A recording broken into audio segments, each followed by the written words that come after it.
that the British people are not represented by President Bush, for sure, and definitely not by Prime Minister Tony Blair, who's following along with his new dossier. Bismillah ar-Rahman ar-Rahim. Brothers, sisters, friends, Assalamu alaikum. Welcome. It gives me tremendous pleasure to be in New Zealand and to share my story with so many of you tonight. Now I can see a lot of non-Muslims in the room. Just relax, I'm not Islam's answer to Billy Graham. I want to share the story with you so you can enjoy it, maybe understand a little bit more about Islam. The title of the story is From Kabul to Kaaba, but I want to take you back a few weeks before I entered Kabul. I want to take you back to September 11. I bet everyone in this room can remember exactly where they were, who they were with, what they were doing when they heard about September 11. The Muslims that I have spoken to who saw the horrific events unfold on television told me that at the moment of the second plane going into the Twin Towers and realizing it was a terrorist strike, their first reaction was, "Please God, don't let this be the work of Muslims." I was in my newsroom in Fleet Street in London when I noticed people gathering around the television sets that were there. And I shouted over to somebody at the Sunday Express and said, "What's going on?" And they said, "Oh, there's been a terrible accident. There's a plane crashed into one of the Twin Towers in New York." And there's something compelling, isn't there, about live news breaking and live pictures. And I went up and joined everybody else and watched the drama unfold. And then we saw the second plane going in. I've told you about the immediate reaction of Muslims. My immediate reaction was, this is a big, big story. It's bigger than the assassination of JFK, could even be bigger than man landing on the moon. I've got to get out to New York. My reaction was different to those of the Muslims, certainly. By the time I got to Heathrow Airport, the Twin Towers had imploded, the Pentagon had been hit, a plane had gone down in Pennsylvania. America was at war, it was under siege. Her airspace had been closed down, her borders had been sealed, and I physically couldn't get into the country. No matter which airline or which route I looked at, it was impossible. And so I hung round Heathrow in and out for the next 4 days. Finally, I got that ticket for the first flight out to New York. And as I was making my way to the departure lounge, my phone went and it was my boss, the news editor. He said, "There's been a change of plans. We want you to go to Pakistan." I was furious. The contacts that I had been making were in New York. My clothes that I had packed were for New York. I'd never been to Pakistan. I probably needed injections. You know, what is this country? Why do you want to send me there? This is a Middle Eastern thing. Why don't I go to the Middle East? And he said, "No, the story is going to unfold in Pakistan and neighboring Afghanistan." Within 12 hours, I arrived in Islamabad, dressed for New York, which went down very well, as you can imagine. And over the next few days, I started writing about people's hopes and fears for the impending war, which was going to happen in neighboring Afghanistan, where the richest country in the world was going to bomb the poorest country in the world. By the end of the week, 3,000 journalists from around the world had joined me. They were in Peshawar, they were in Islamabad, and they were down in Quetta. Thousands of journalists from all over the world, from print, radio, TV, the internet, every form of communication you can imagine. I worked for a Sunday newspaper. I was the chief reporter of the Sunday Express, and I was trying to second guess what the news would be at the weekend. You get a chance to be more analytical. And I'm not a journalist who has ever been spoon-fed from governments. I don't trust them. And so I began to think that the best story was probably in Afghanistan. From the ordinary people, the ordinary Afghan people, I wanted to know what their expectations and fears were, what life was like for them living under the Taliban. We'd read a lot of news. According to Bush and Blair, the Taliban was the most evil, brutal regime in the world. They subjugated and oppressed women. They killed them randomly. The tales that were coming out were terrible. I distinctly remember Tony Blair saying, "These people are so evil, they won't even let their children fly kites." And so I decided, well, I need to find this out for myself. And I went to the Taliban embassy in Islamabad, and I tried 3 times to get a visa, and 3 times I was rejected.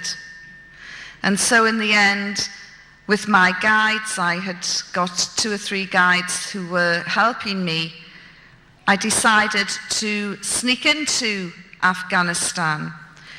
The idea was planted in my head by the BBC's chief correspondent, John Simpson, who had put on a burqa and put his toe into Afghanistan and said, "Hey, look, I've become invisible." And I thought, well, if the BBC's gargantuan correspondent can become invisible, then surely it will be easy for me. And so we devised a plan that we would be part of a wedding party. I would go in with 2 guides, one from the NWFP province in Pakistan, the other one was born in Afghanistan. And we went in as a group. I put on the burqa, we drove through the Khyber Pass. That was another eye-opening experience. I imagined the Khyber Pass to be about 30 yards long. It was 33 miles long, winding, dramatic, mountainous roads, amazing scenery, traces of British imperialism everywhere. And then we went right down into a dust bowl known as Torkham, and there was no man's land. We got out of the car and started to walk towards the Taliban checkpoint, where some very scary-looking men with great big beards and big black turbans and Kalashnikovs were sitting, waiting. Suddenly I could hear my heart thump, thump, thump in my ears, and I'm beginning to think maybe this isn't such a good idea. I wanted to turn round and run away, but I'd gone beyond the point of no return. But it was as predicted. I had become invisible. I didn't even warrant a first look, never mind a second look, as we crossed the Taliban checkpoint. I think I was a cross on someone's ID papers. And we went across, we jumped into a taxi, and we headed for the first major city, which was Jalalabad. I was very tense, very excited. I was going to see firsthand what life was like in one of the major cities in Afghanistan, in this male-dominated regime where women were oppressed and subjugated according to Bush and Blair, When we pulled up at the marketplace, I was really surprised, because there, who was doing all the shopping? The men. You can't get Western men into supermarkets or to do the shopping. And there were all these men doing the shopping. I thought, well, this is a good sign. Of course, the reason for that was under the Taliban regime, women were not allowed to talk to strange men. And strange men were any men other than a husband, a father, a brother, or a close male relative. So doing something as simple as buying a bag of sugar was virtually impossible unless you were related to the trader. There were women around.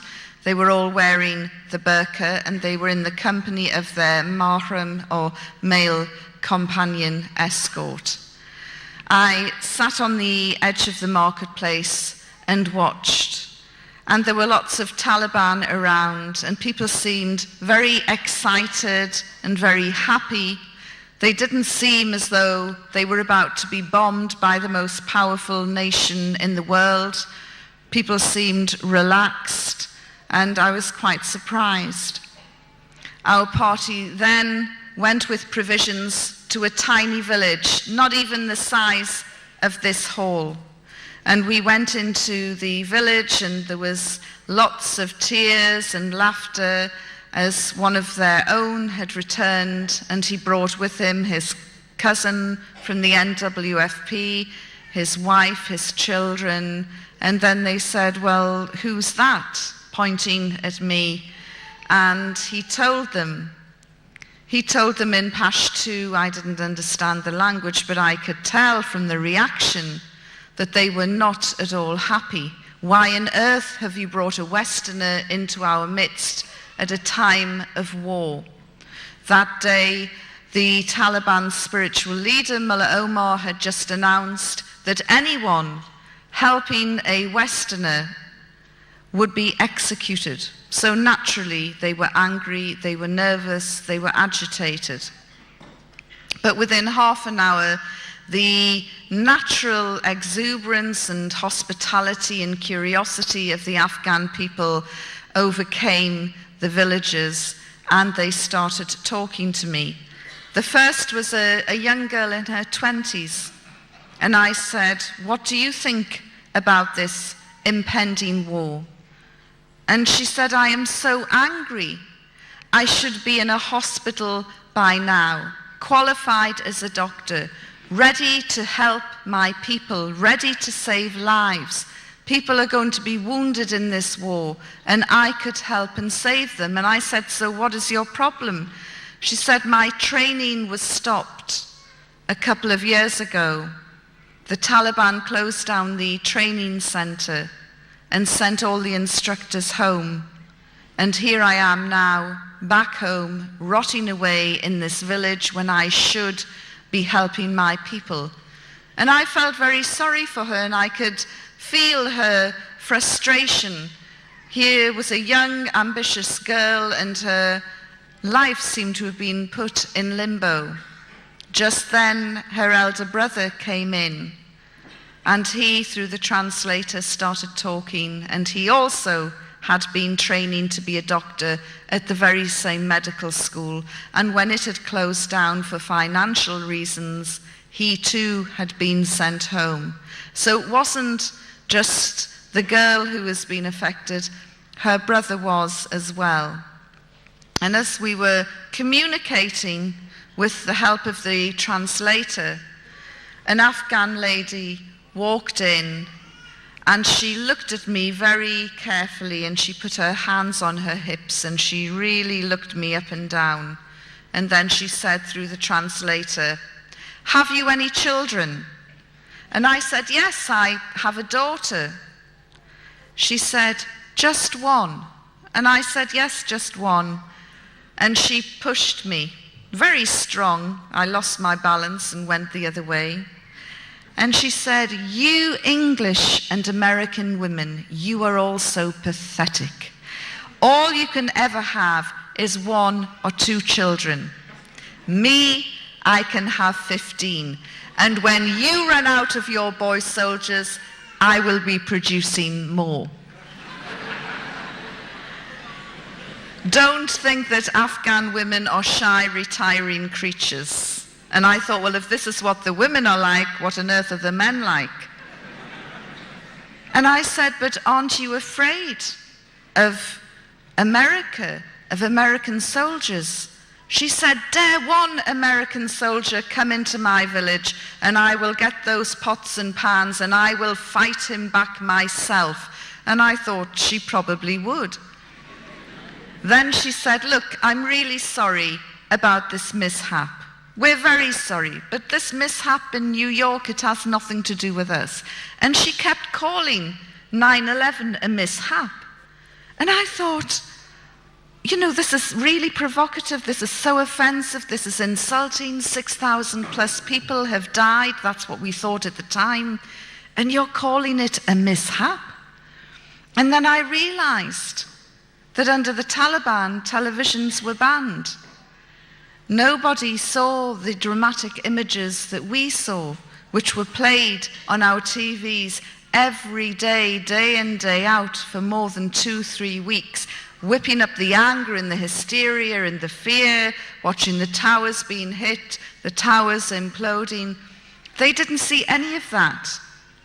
They lived in single-story buildings. So trying to convey to them the full horror of someone trying to jump from the 101st floor rather than face the inferno inside was very, very difficult. And that is why the Afghan people referred to 9/11 as a mishap. But she said, we're very sad. But what has this got to do with us? Why do the Americans want to bomb us? We didn't do that. And her argument had some logic to it. As the afternoon progressed, I could tell that people were getting more and more nervous by my presence in the village, and we took some photographs after some persuasion, and then we left. We thought we'll head back early. But by the time we got back to Torkham, the gates had closed, these great big metal gates, and we couldn't get through. Apparently Pakistan had sealed the border. They weren't letting anybody in or out. We stayed overnight, and the next morning we went back to the area of Torkham, and again the gates were closed. And I said to my guides, if I don't get back by a certain time, my news editor will raise the alarm and there will be all sorts of panic. And one of the guides said, well, we can go through a smuggling route. And my eyes lit up at this. I thought, this is very exciting.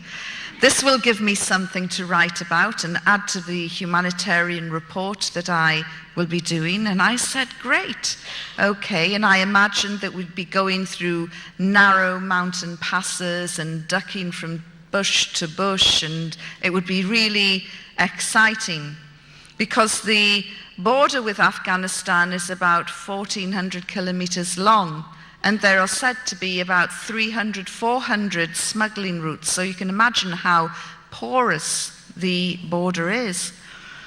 And so we went to this area called Dawah Baba. But there was nothing secretive about it. In fact, there was probably more people in Dawah Baba than there are in this room tonight. There were camel traders, there were donkey traders, there were people selling refreshments, people selling carpets. There were Afghan families with all their goods packed into hand carts heading towards Pakistan, unable to bear facing yet another war in their country, wanting to get to the safety of Pakistan. And there were lots of young men striding over from Pakistan, looking for Taliban recruiting officers because they wanted to sign up and fight with the Taliban against the Great Satan, as they referred to America. By this time, the Afghan shoes I had been wearing were cutting into my feet and they were bleeding and sore. And I complained, and one of my guides said, well, we're only 10 minutes away from the border, but we can go by donkey. And he said, "Can you ride a donkey?" And I thought, can I ride a donkey?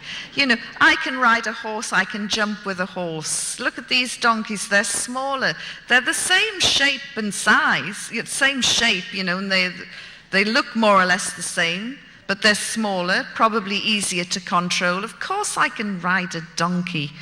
And so we set off and did a deal with this man. I never understood how we were hiring it, how he was going to get it back, but he was happy to part with the donkey. And I got on its back. Now, I don't know if it sensed that it had an infidel on its back or what, but it just bolted. And it tore through this area. And my feet were waving, my arms were waving. The wind caught the burqa that I was wearing and billowed the burqa, which made the creature even more frightened, and it ran even faster.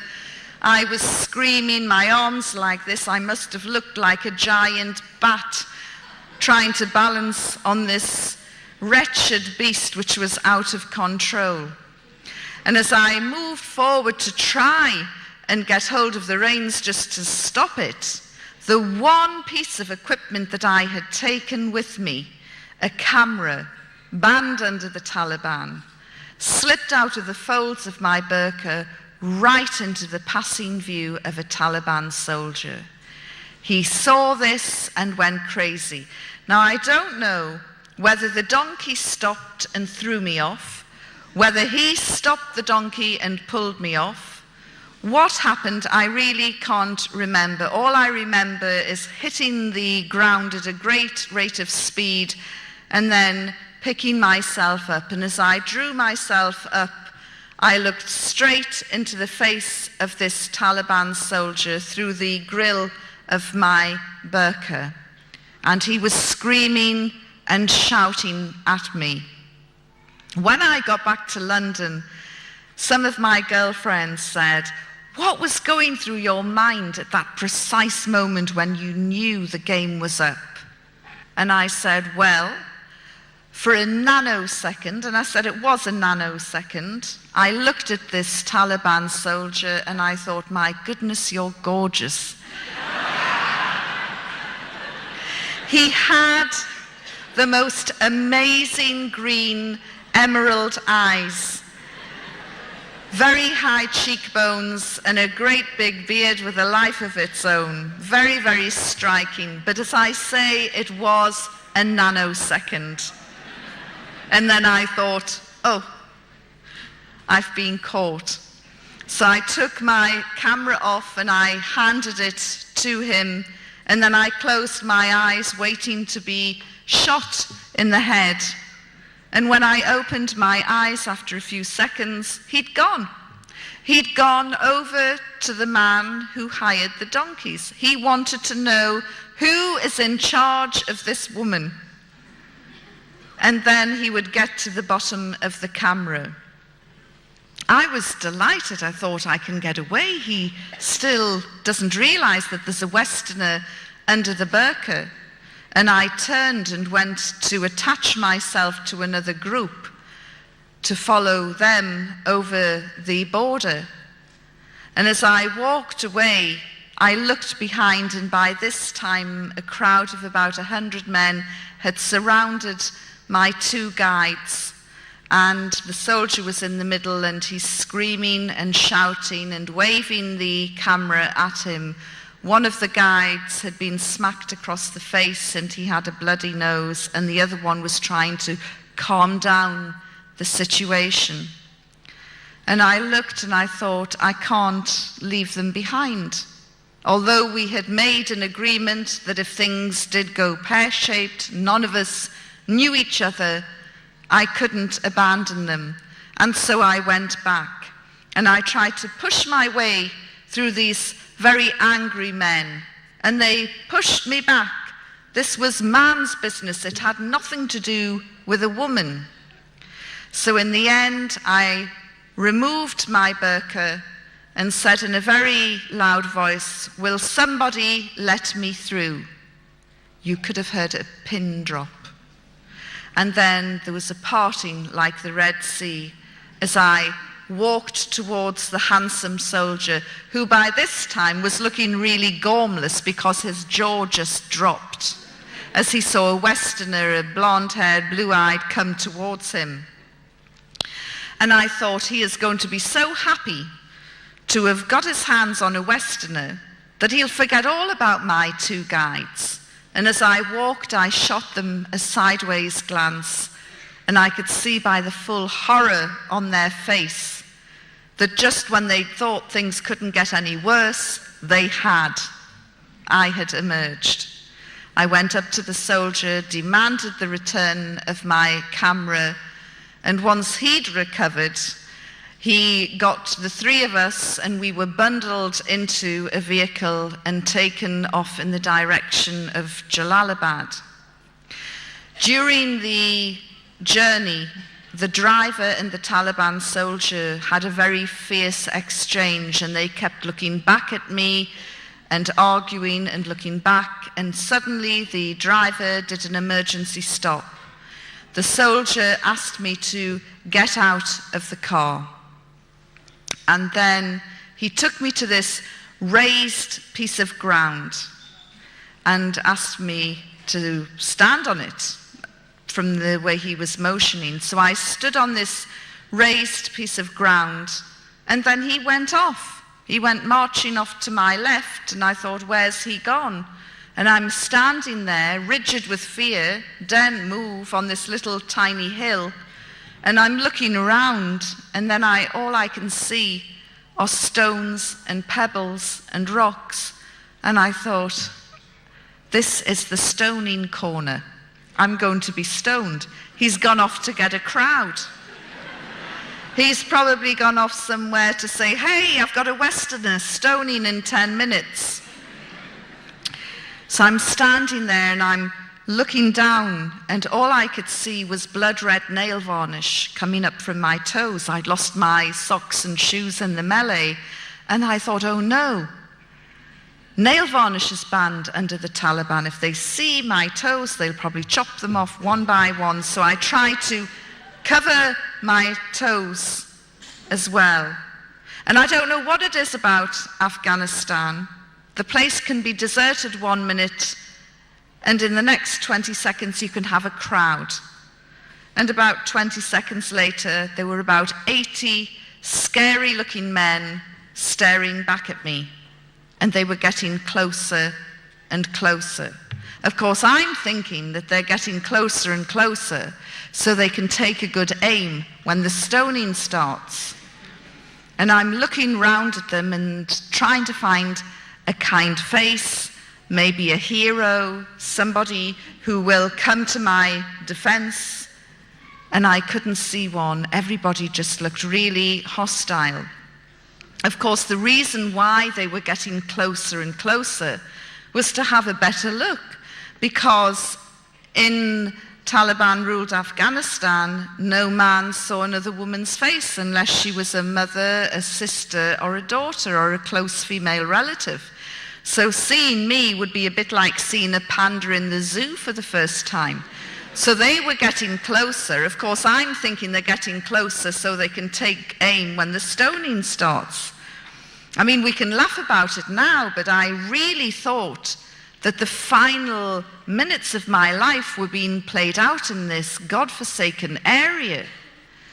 And as I looked around, they say that your life flashes before you. Mine didn't. I'm just thinking, how can I get out of this situation? And then I remembered my time as a Sunday school teacher, and there was a biblical scene where Jesus had said at a stoning, "Let him without sin cast the first stone." So I thought, right, I'm going to say that. Of course, it never occurred to me they wouldn't be able to understand me. But I thought, no, I'm going to say, okay then, bring it on, but let him without sin cast the first stone. And so I'm playing this out in my mind, and then I'm looking round, And I thought, no, there's probably some pious so-and-so at the back saying, that's me, and he'll start the stoning. So all of this is going through my mind when suddenly the Taliban soldier returns, and he has with him a woman wearing a burqa. She comes up behind me and turns me round very briskly and starts to frisk me. And I thought, oh, they're not going to kill me. Well, not just yet. Anyway, they're trying to find out if I'm carrying any weapons. And isn't it strange that he's gone off to get a woman? You know, why wouldn't he just search me himself? Obviously showing more courtesy than British police. And so all the fear that I had felt and the terror just melted away with relief. And then I became very angry. Those men had made me feel as though I was going to die. So I pulled away from the Afghan woman and I swung round at these wretched men. And I was wearing, I want you to picture the scene, my burqa had gone, but I was wearing a shalwar kameez, the trousers and an orange dress down to the knees. And I swung round at these men, very angry, and I said, I am not carrying any weapons. And to emphasize this, I picked up the hem of my dress and said, look. Well, there was a collective sharp intake of breath. And then they all turned round and ran as though the devil was snapping at their heels. I don't know if any of you have seen the Carry On film where the Scottish regiment lift up their kilts at the natives and they run off, but it was the same effect. Of course, this was highly inappropriate behavior for a woman in Afghanistan, as I was to find out. And the lady wearing the burqa swung me back round and whacked me across the face. She was in such a state of shock at this vulgar display. Anyway, having established that I'm not carrying any weapons, I was then bundled back into the car and driven off to Jalalabad. I was taken into the intelligence headquarters and introduced to the head of intelligence, who understood a little bit of English. I apologized for causing any inconvenience, and he asked me to write down my personal details and telephone contacts to prove that I was a journalist. After I had done that, he said, we are about to eat. You must have something to eat. And I said, well, that's very kind, but I need to use the telephone first. And he said, no, you can't use the phone. So I said, in that case, I won't eat either as a guest or a prisoner of the Taliban until I can use the phone. And what started then was the war of attrition, which was to last 10 days. Now, you would think that the most evil, brutal regime in the world couldn't care less if one of their prisoners had gone on hunger strike. But these men were very, very upset. Despite my protests saying I'm not eating, every morning, noon, and night, they would bring me food. They would lay out a cloth on the floor, beautiful carpeted floor, by the way, and they would put down some bread, some stew, and some rice, and they would bring in a jug of water and a bowl, and they would wash my hands, and they would tell me in broken English, you are our sister, you are our guest, we want you to be happy. And I thought, what sort of evil, brutal regime is this? Don't they understand the job description? And I'm thinking, you know, this is just a trick. They're trying to soften me up. And then the really bad guys will come in with the electrodes. In fact, isn't it strange? Everything that I thought would have happened to me under this so-called savage primitive regime happened to prisoners in Abu Ghraib, in Guantanamo Bay, and other US holding facilities, which always prompts me to say, thank God I was captured by the most evil, brutal regime in the world and not by the Americans.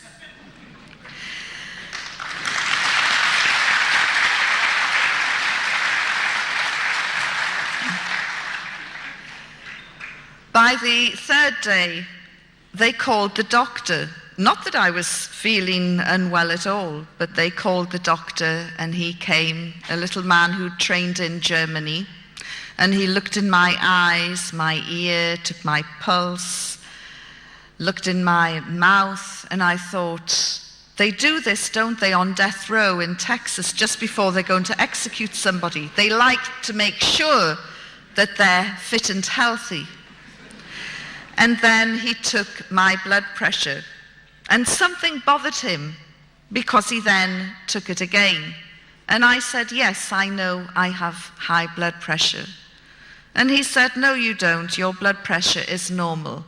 I said, don't be so ridiculous. It can't be normal. You know, I'm about to be killed by the Taliban. How on earth is my blood pressure normal? And he said, look, and he did it again. And it was normal. I said, there you are, 3 days with the Taliban and you've cured my blood pressure. Thank you very much. On the 5th day, there was a little guy called Hamid, the doctor's son actually, who acted as the translator, and he came running into my room very, very excited. He said, you were on the front page of the papers, and he brought in the weekly paper from Jalalabad. And although photographs were banned under the Taliban, there were 2 pictures of me from Reuters on the front page with a little story and headlines that took over half the page. The headlines looked longer than the story. And I said, what does the headline say? And he read it out and he said, it says, the Taliban has cured Yvonne Ridley's blood pressure and she's very happy.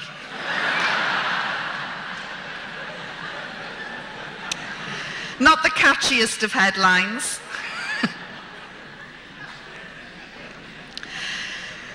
During those 6 days in Jalalabad, a procession of very scary, fierce-looking men came into the room and through Hamid asked me questions, and the interrogations would go on until maybe 8, 9 o'clock at night.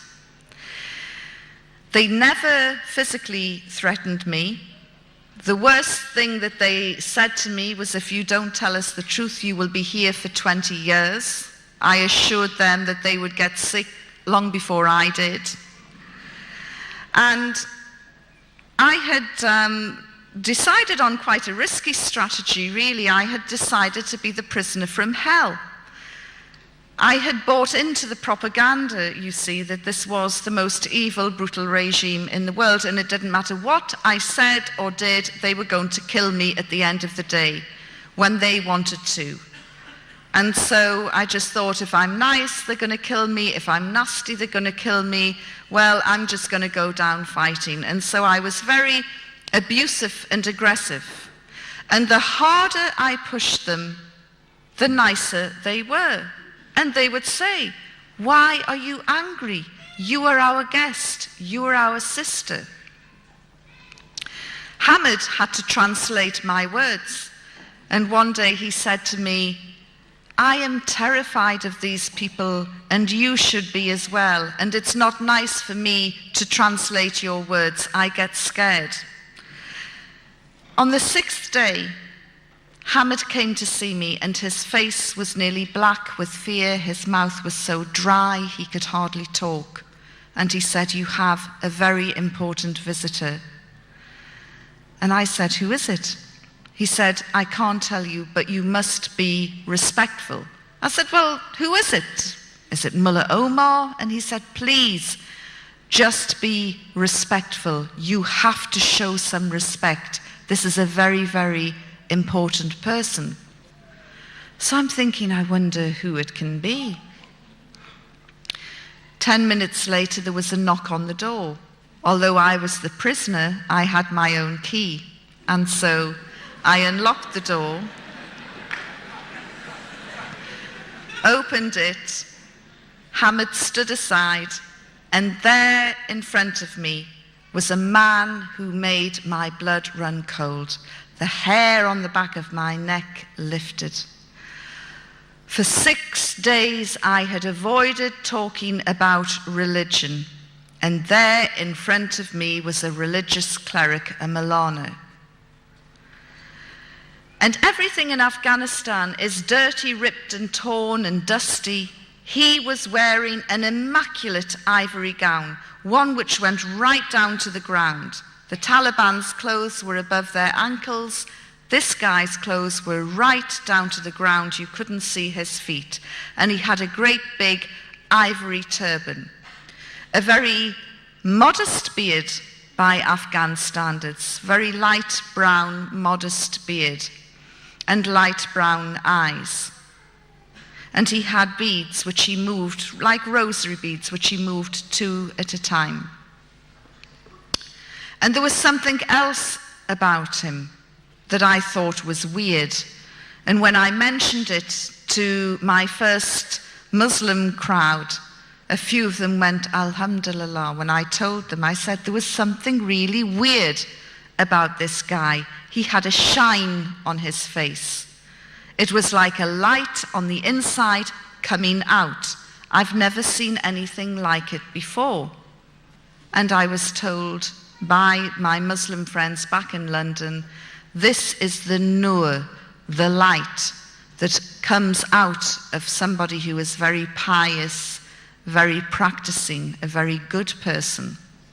I didn't know that at the time. I just thought there's something weird and spooky about this guy. After I recovered, I moved aside and invited him into my room. And he was so graceful and elegant, he didn't even seem to walk. He just glided in and glided down. And I sat opposite him, and Hamid acted as the translator. And he said, "What is your religion?" And I thought, oh, here we go. I said, "I'm a Christian." He said, "Yes, but what sort of Christian? Are you a Roman Catholic? Are you a Protestant?" I said, "I'm a Protestant from the Church of England." And he's smiling and moving his beads. And he said, "And what do you think of Islam?"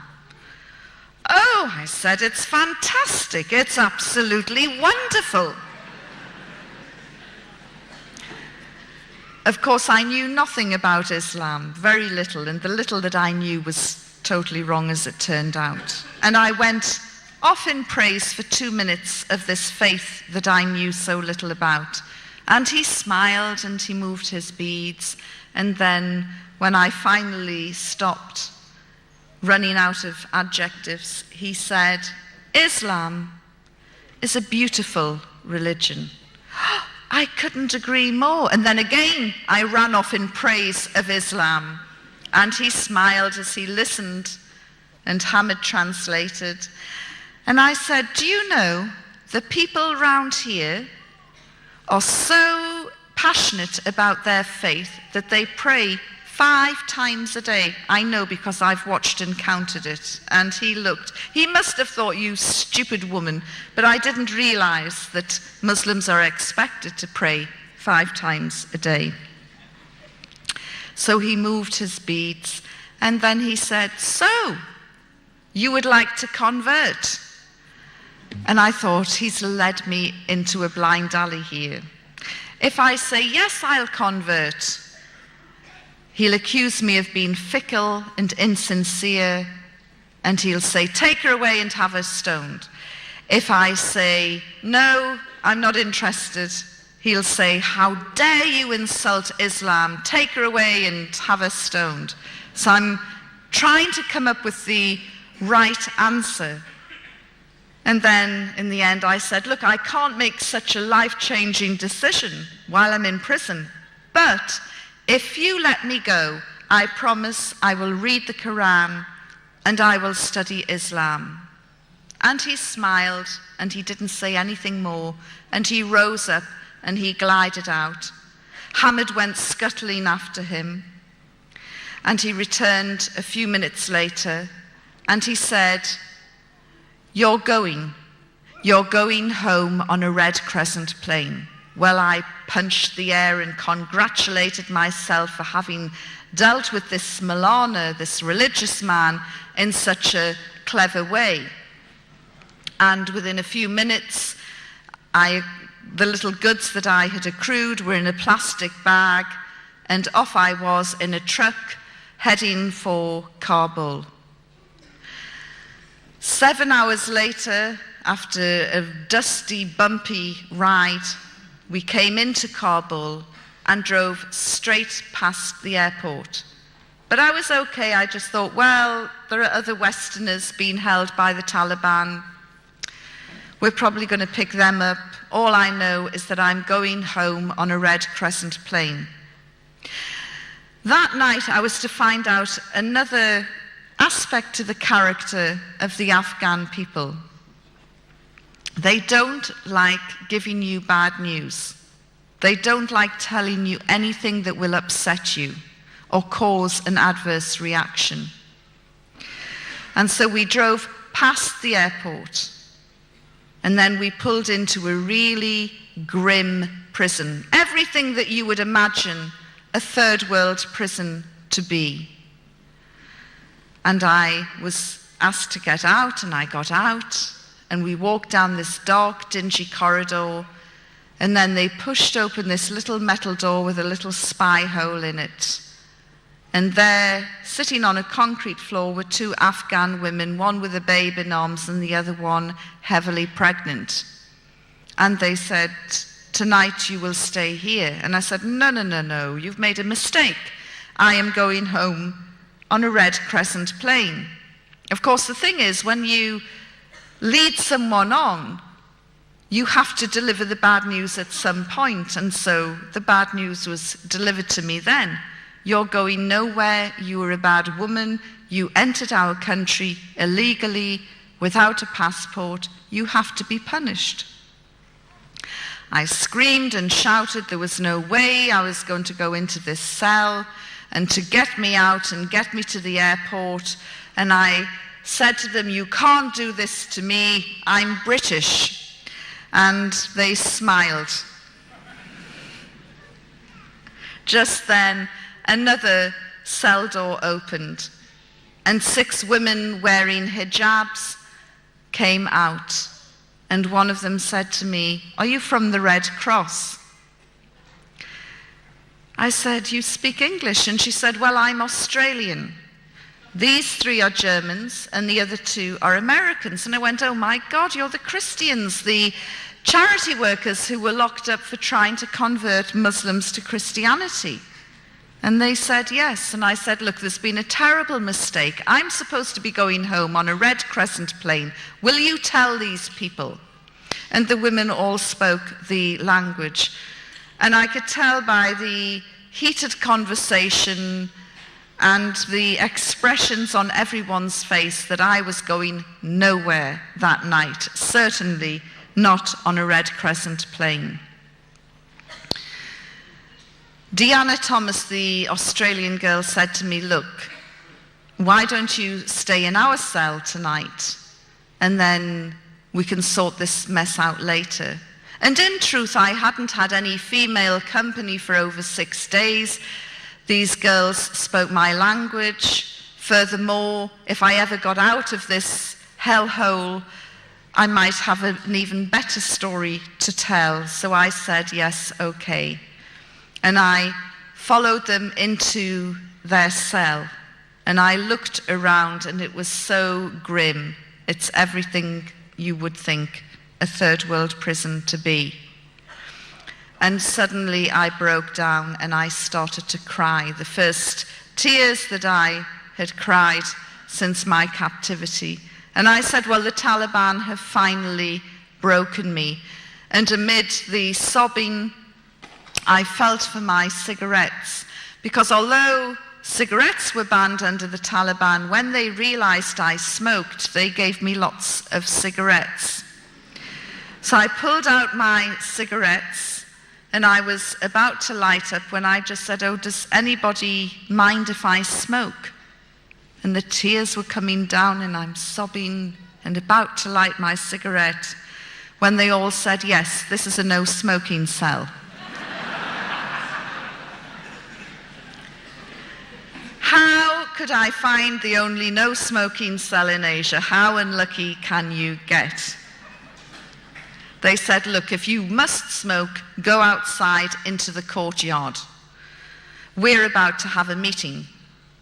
Suddenly, my nicotine craving went, and I said, a meeting? And they said, yes, we have 2 meetings a day. And I'm looking round, and I'm thinking, what happens round here that they have 2 meetings a day? It's the escape committee. They're digging a tunnel, and this is a progress report. So I said, do you mind if I listen in to your meeting? And they said, no, not at all. So I suddenly forgot about my cigarettes for the time being, and I sat on the edge of this bunk bed, and the 6 girls sat in a circle on the floor, and then they pulled out their Bibles. And I'm thinking, I don't believe this. They have been charged under Sharia law with trying to convert Muslims to Christianity. They're in serious trouble. They could be executed. And now they're getting their Bibles out. And I'm looking at the door expecting the Taliban to come bursting in and beat them up or do something horrible to them. And nothing happened.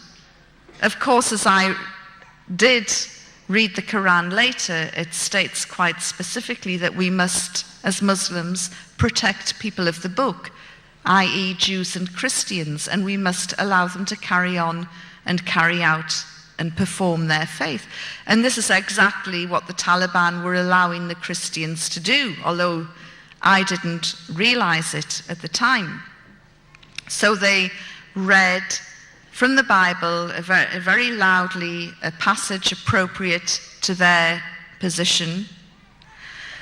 And after 20 minutes, they put their Bibles down and pulled out handwritten pieces of paper. And then they started to sing. Now, I can tell you, as you know, I was a practicing Christian in those days. And when I say practicing, I probably went to church maybe twice a month, which in some people's eyes is bordering on fanaticism. And we would sing, you know, these Victorian hymns, and they started singing, not Victorian hymns. We are talking very loud, very robust, happy-clappy, full-on Southern Baptist style, hallelujah type singing. So this started, and at that point I went outside into the courtyard and I smoked 3 cigarettes off the trot. The azan, the call to prayer, started, and I thought, I don't believe it.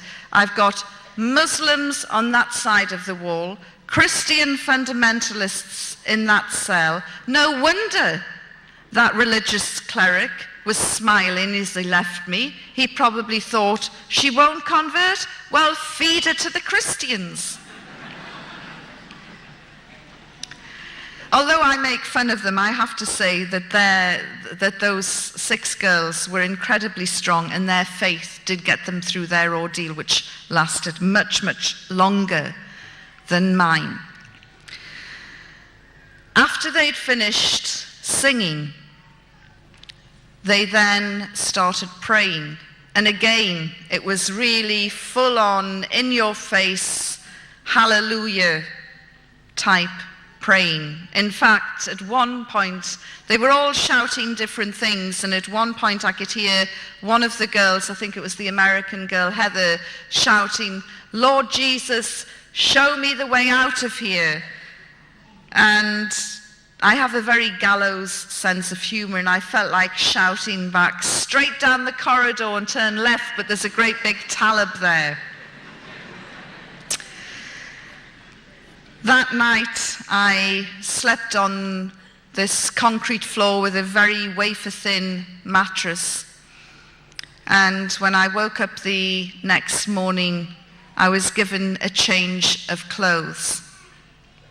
In fact, I'm wearing the prison clothes now.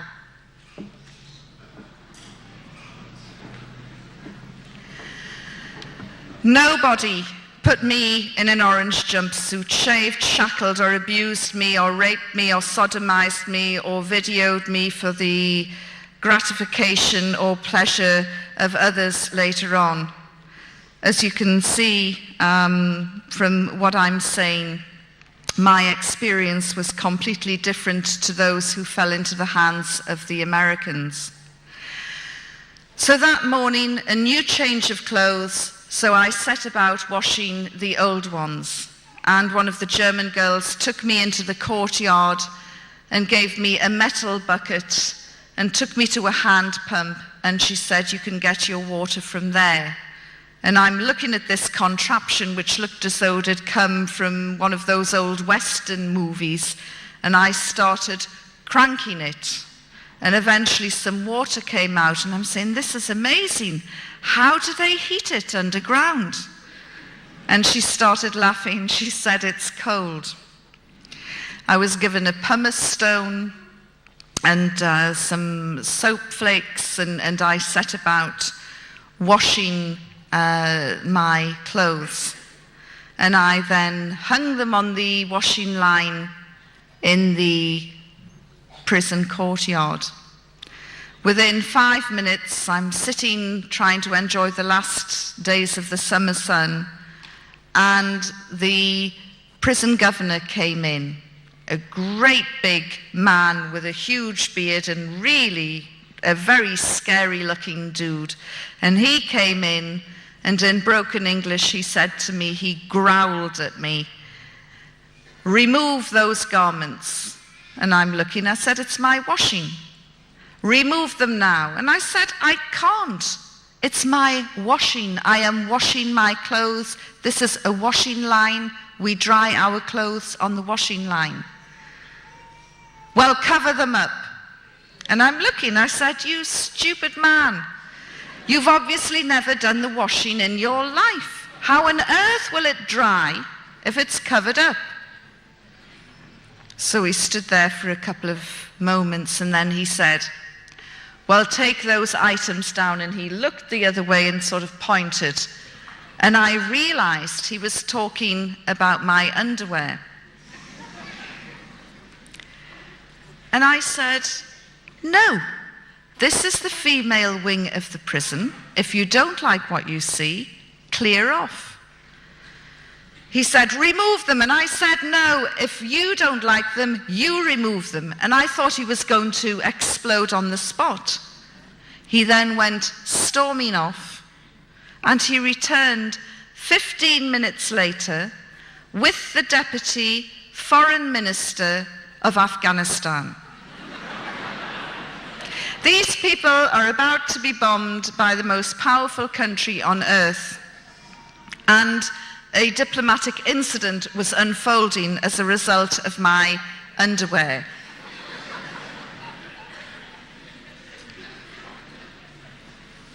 I don't want to embarrass the men here, but I mean, we're not talking anything small, salacious and lacy. We're talking big, comfortable Bridget Jones.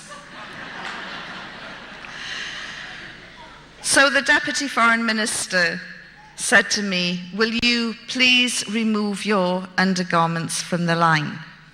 And I said, "Look, this is the female wing of the prison. There are no male prisoners. The only men around at the moment are you two. If you clear off, there will be no men.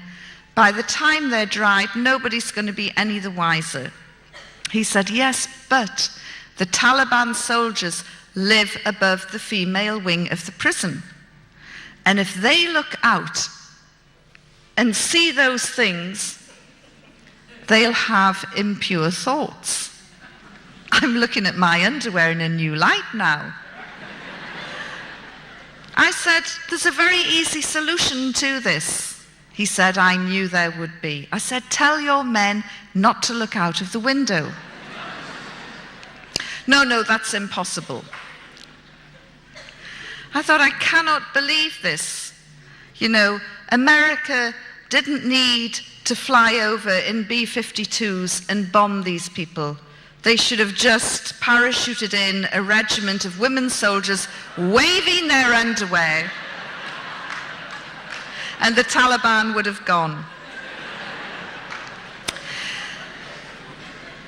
But it gives you a remarkable insight into the modesty of these people and the way they felt about issues like women's underwear.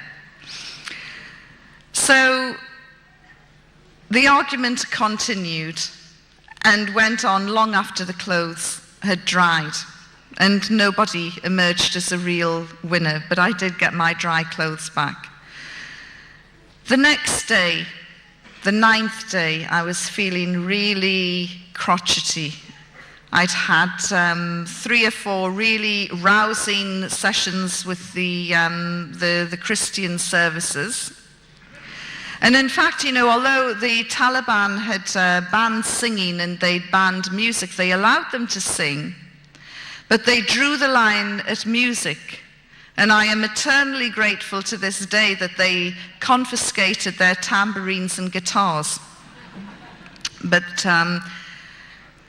so I'm feeling really wretched and bad-tempered and thinking I'm never going to get out of this place. I can't take much more of this. And the Deputy Foreign Minister returned with his sidekick, a man I called the Smiling Assassin. And he said, "We want to ask you a few more questions." And I said, "No, I'm done with answering any more questions. I'm finished with you people. I've had enough." And I then launched into a series of insults and curses and swearing. And then I rounded it off with something that I've never done in my life before, I've never done since, and you would get sent off a football pitch for doing it. I spat at them. And then I went into my cell and I started shaking. And a couple of the Christian girls said, "Did you just do what we thought you did?" And I said, "Yes, I've gone beyond the line. I've gone beyond the wire. I've pushed it, and I'm in serious trouble now. I can sense it." And just then one of the female prison officers came in, and which was translated for me later, and she said, "Tell the English woman she is going to be flogged because she cannot do this to high-ranking people." So I'm standing there rigid with fear, cursing me and my big mouth and wondering, is there going to be a public flogging? Will Al Jazeera be there to record it? You know, what is going to happen? And I'm standing there rigid with fear, and about 10, 15 minutes later, we heard the gates open in the courtyard, and Heather, one of the American girls, came running in and she said, "They've returned. Yvonne is going to be flogged." And just then, 3 of the Christians threw themselves down at me and grabbed onto my clothes and started saying, "Lord Jesus, don't let Yvonne feel any pain." And I'm standing there looking at them thinking, you know, you're making it worse. And just then the Smiling Assassin walked in, and he had in his hand the one thing that I wanted, the very thing I had gone on hunger strike for 9 days earlier. He had in his hand a satellite phone, and he strutted around the cell and showed off this satellite phone. And he said, all of you can ring home. You can all ring your families today. Apart from her, the English woman, she's horrible and she spat at us and she has to be punished. So it's interesting, this is how the most evil, brutal regime in the world decided to punish me. They allowed my cellmates to ring home, which was fantastic for the Germans. They hadn't, and all of them, they hadn't spoken to their family for 2 months. It was an opportunity to ring home and say, look, we're okay, we're holding out. And then one of the German girls went to the smiling assassin and made a special plea and said, look, Yvonne needs to talk to her daughter. Please let her call home. And he said, no, she's a horrible woman. She has to be punished. And as I say, that was my punishment, which I, looking back, think, shows a degree of wisdom and insight on their part, which is more than can be said for my behavior. And my only mitigation is, look, I hadn't eaten for 9 days and I was starting to get fractures. That afternoon, the senior officers returned and they removed me without warning, got my things together and said, you're going. And then they took me out of the prison and upstairs into the Taliban sleeping quarters. And one of the senior officers had vacated his room and said, you complained about the prison downstairs, is this good enough for you? And it was a very nice room by Afghan standards. And he said, tomorrow you will go home, inshallah. And I said, what is this inshallah you keep using at the end of every sentence and it never ever happens? Of course, I now know inshallah means God willing. And they put me in this room, they gave me the key, I locked myself in. I had a fantastic view over the city of Kabul, looking right up to Kabul Hill where all the anti-aircraft units were. And I sat on the bed contemplating my future, wondering if and when I'd ever get out. They kept saying, tomorrow you will go home, inshallah, but inshallah it never happened. And so I was wondering how genuine they actually were. Why had they removed me from the Christians? Was this my last night on earth? Would they execute me tomorrow? I really didn't know. All of this was going through my mind. And then suddenly there was a huge rip, as though somebody had just torn the sky open. And there was a great big light. And it was the start of the war. That night, America and Britain dropped 50 cruise missiles on Kabul. You can hear a cruise missile from 20 miles away. These were coming within 1/4 mile of the prison. I had covered wars before, and I don't know why it had not occurred to me then, but it certainly occurred to me that night. These bombs don't discriminate. There's nowhere to run, there's nowhere to hide. Civilian, military, man, woman, child, these bombs cannot tell the difference. I'm going to be blown apart by a British bomb. I've got no doubt Tony Blair will blame the Taliban, and that will be the end of that. And it was truly terrifying. And I also thought, there is no way the Taliban will let me go now. Absolutely no way at all. And the next morning, there was a knock on my door, and I was told, please, there is a vehicle outside. We are going to release you. I couldn't believe it. But sure enough, there was a vehicle. They put me in it. We drove down from Kabul, through Jalalabad, down to Torkham, and eventually, after some shenanigans, I was handed over to the Pakistan authorities. And as I walked back across no man's land, the camera lights went up and the journalists started shouting, how did the Taliban treat you? And in truth, up until the point that I was released, I still didn't trust them 1 inch, and I thought everything that they were trying to do had a hidden motive.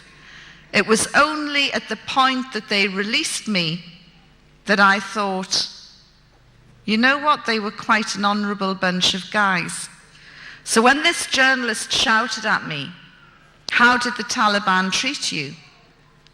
I thought for a while, and then I said, with respect and courtesy, this is not what the Western media wanted. The Western media wanted Abu Ghraib tales. They wanted abuse, rape, torture.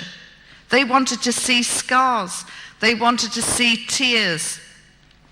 There was nothing I could give them other than the truth. And sadly, for some people, the truth is never enough.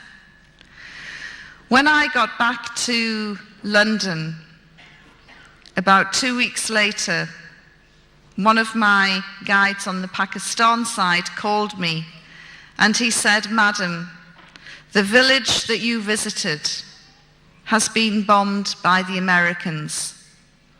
That was the village Karma, which is smaller than this hall we're in now. And I said, "Look, Pasha, I know these terrible things happen in the fog of war. And it's awful, but these accidents do happen." And he said, "But madam, how can you accidentally bomb a village the size of Karma 3 days running?" Now then, the Americans were telling us all about their strategic strikes, their surgical strikes, their B-52 bombers coming at 30,000 feet. Karma wouldn't have even looked like a dot from 30,000 feet. It was quite clear to me that this was indiscriminate bombing of civilian areas. And in many ways, the Taliban were to blame because they kicked out all of the Western journalists. Whatever you think about journalists, we do have our functions and our role. We are the eyes, the ears, the witnesses. And by kicking out all of the Western journalists, they ensured that Britain and America could and would bomb indiscriminately across the country, slaughtering innocent civilians, which they did. That propelled me into the anti-war movement and made me become very, very active as an anti-war campaigner. At that same time, I remembered the promise that I had given to the religious cleric. And I thought, well, against all the odds, they kept their word. While they hung on to the Christians, they let me go. And really, I should keep my promise now. And I started to read the Quran. Very soon, groups of Muslims found out, and somebody gave me a wonderful English translation by A. Yusuf Ali with an index in the back. So I thought, great, I'll get this over and done with very quickly. I'm going to cherry pick and I'm going to read all about the subjugation and oppression of women and what promotes people to slam planes into towers. So I started cherry picking and going through all the women's issues. And then I had other Islamic literature to support my reading of the Quran. I couldn't believe what I was reading. The Quran makes it perfectly clear, crystal clear, no two ways about it. Women are equal in spirituality, worth, and education. Furthermore, the first convert to Islam was a woman. The first martyr to Islam was a woman. Women played major roles right from day one in Islam. They fought alongside the men. The Prophet, peace be upon him, picked out one particular woman and singled her out for praise during a battle, the Battle of Ehud. And he said, everywhere I looked, this woman was there, protecting me, fighting with me, fighting alongside me. I thought, where have we got this idea that women are oppressed and subjugated? Where do we get it from? Who put the poison in our minds? I then looked at property rights, inheritance rights, divorce rights. What's yours is yours, what's his is half of yours. Yeah, brilliant. Much of it could have been written by a Californian lawyer. In fact, this is from where they probably get their inspiration. All these tales in the tabloids about the superstars having prenuptial contracts and teams of lawyers drawing up and thrashing out these prenuptial contracts, they were available to Muslim women from day one. And so I began to see Islam in a totally different light. And I thought, yes, okay, this is great, but what are the people like? And so I went out into the Muslim communities, specifically to meet the sisters. And it didn't matter where I went in the world, whether it was Pakistan, or whether it was Saudi, or Canada, or America, or Australia, and now New Zealand. The Muslim women I have met, whether they have been formally educated or not, are resilient, strong, politicized, internationally aware, multi-skilled, multi-talented. A few years ago, I would have looked in this room and picked out everyone wearing a hijab, and I would have thought, oh, look at those poor, oppressed women. How did they manage to sneak out of the home to come here? Now I'm looking and I'm trying to work out who is the engineer, who is the doctor, who is the lawyer, who is the teacher, who is doing the PhD, who's doing the MA, who's raising kids at the same time, supporting their man, running a business, a charity, who is the backbone of the community. I see incredibly diverse women. And I remember a sister in Canada who said to me, Yvonne, my head might be covered, but my mind is not. And the most valuable lesson that I learned from the sisters that I met is never ever again will I judge a person's freedoms and liberties by the length of their skirt. So this was wonderful. The other thing that I learned about the Muslim community is it has an incredibly gossipy network. And I could visit somebody in Glasgow one day, and by the next morning I'd get a phone call from somebody in Karachi saying, I hear you were in Scotland. How did it go? The communication is amazing, but sometimes there were Chinese whispers and people had false information that I had taken my shahada, the oath to become a Muslim. And I remember one day, I'm sure many of you in this hall will have at least heard the name. One day I got a phone call from Sheikh Abu Hamza al-Masri, the fire and brimstone cleric from Finsbury Park Mosque, who is currently detained at Her Majesty's pleasure in Belmarsh. And he rang me up and he said, Sister Yvonne, welcome to Islam. And I said, well, thank you very much. However, I hate to disappoint you, but you're a wee bit premature. I haven't taken my shahada yet, but, you know, I will get there, inshallah. And he said, well, take your time. This is going to be the most important decision you ever make in your life. Don't be rushed into it. Don't be pressurized into it.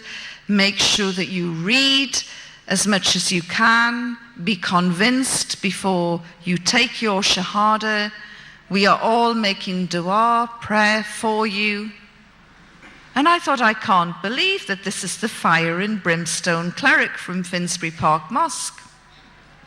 The tabloids love to hate him because of his hooks and his eye patch, and they really have demonized him. And I said, well, thank you very much for your understanding. I will keep you informed with my progress. And I was just about to close the line when he said, well, there's just one thing I want you to know. And I said, well, what's that? He said, well, if you go out tomorrow and you're hit by a bus, you will go straight to hellfire. I said, thank you, and closed the line. And that made me nervous. It made me very nervous. So I took a copy of the Shahada and I carried it round with me. And I would address meetings like this and I would say, look, if you come across an accident and you hear someone shouting for 2 Muslim witnesses, please come running fast because it's me trying to get in before it's too late. Happily, there was no such accident. And on June the 30th, in 2003, at 11:30 in the morning, I took my Shahada and declared my belief that there is only one God and that Muhammad, peace be upon him, is his messenger.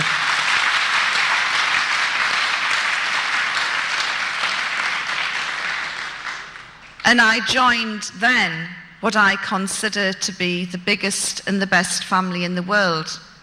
And I know that wherever I go in the world, it doesn't matter how remote the place is, I will meet brothers and sisters who will give me their love and support and help if I need it.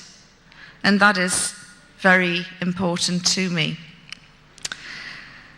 I was also lucky enough in January this year to go on Hajj, the annual pilgrimage which Muslims are required to do at least once in their life. As I say, the Saudi women don't think for 1 minute that they're oppressed or subjugated. They're like a tightly coiled spring and they are really ready to launch into the political scene in Saudi Arabia.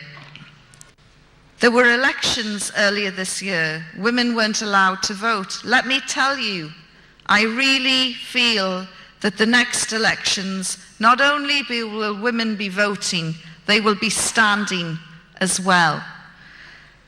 These women are really, really remarkable, and as I say, they're in the wings and they're ready to launch. Unfortunately, because of Saudi's restrictive media rules, we hardly get to find out any real news that is happening there.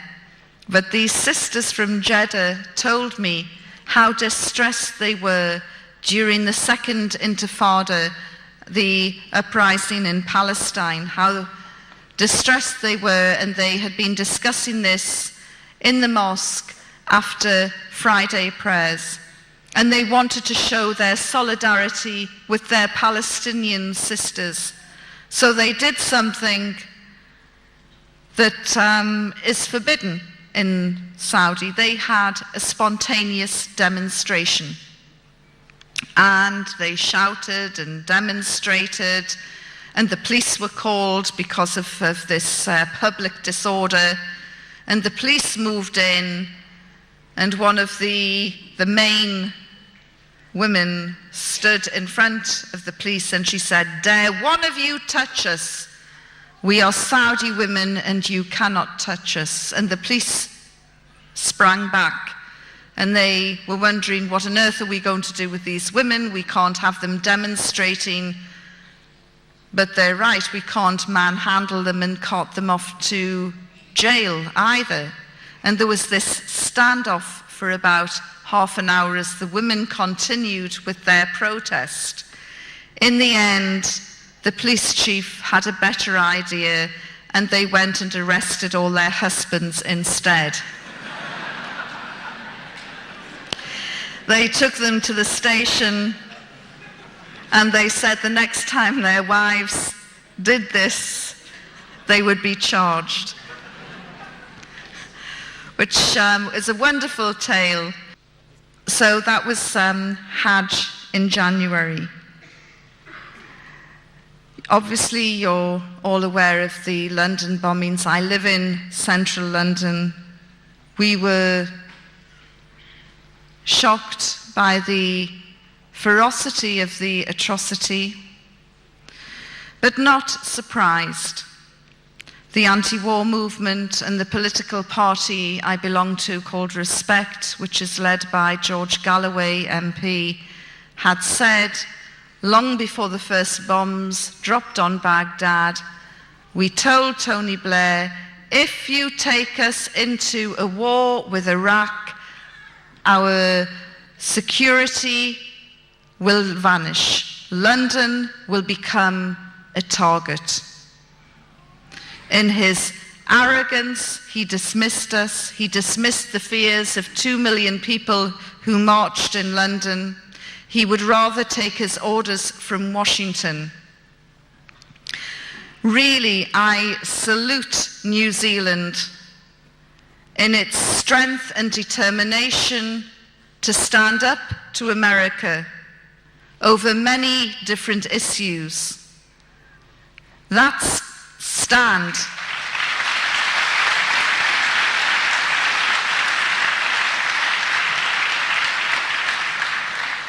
it should be me applauding you.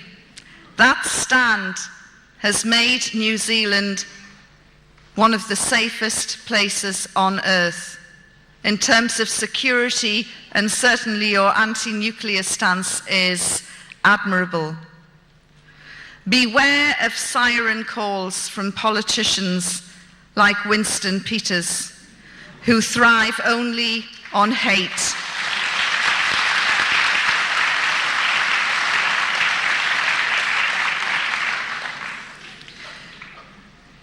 You have a very important election coming up soon. I can't tell you how to vote, but just be wary of those who would want to stand shoulder to shoulder with George Bush, because you will end up in serious trouble like we have in Britain. Thank you very much for listening to me. I am really looking forward to hearing your questions and observations.